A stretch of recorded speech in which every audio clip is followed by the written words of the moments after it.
திருமண பொருத்தம் சம்பந்தமான விஷயங்கள்ல செவ்வாய் தோஷம்னா என்ன அப்படிங்கறத பத்தி ஒரு சின்ன விளக்க உரை உங்களுக்காக.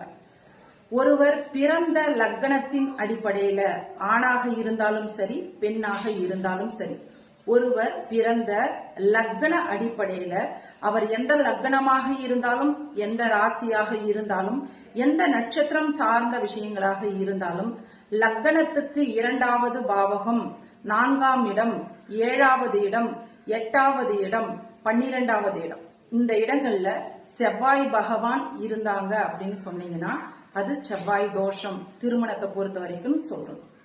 இரண்டாவது பாவகம், 4வது பாவகம், 12வது பாவகத்துல அமர்ந்த செவ்வாய் வீரியம் குறைந்த செவ்வாய் தோஷமாக கணக்கிடப்படுகின்றது.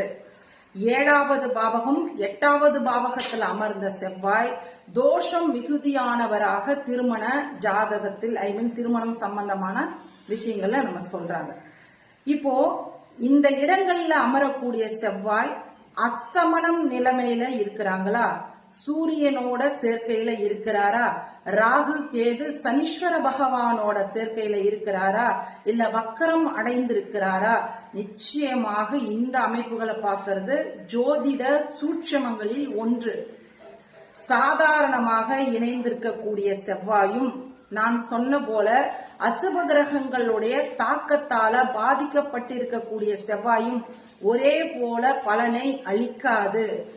திருமணம் சம்பந்தமான பொருத்தம் பார்க்கறதுல முக்கியமாக பெண்களுக்கு மாங்கல்யகாரகன் என்று சொல்லக்கூடிய செவ்வாய் பகவான் இது போல ரீதியில கெடுதல் தன்மையில அமர்ந்திருந்தாங்க அப்படின்னு சொன்னீங்கன்னா நிச்சயமாக அந்த பெண்ணுக்கு மன வாழ்க்கை அவ்வளவாக திருப்திகரமாக இருக்காது.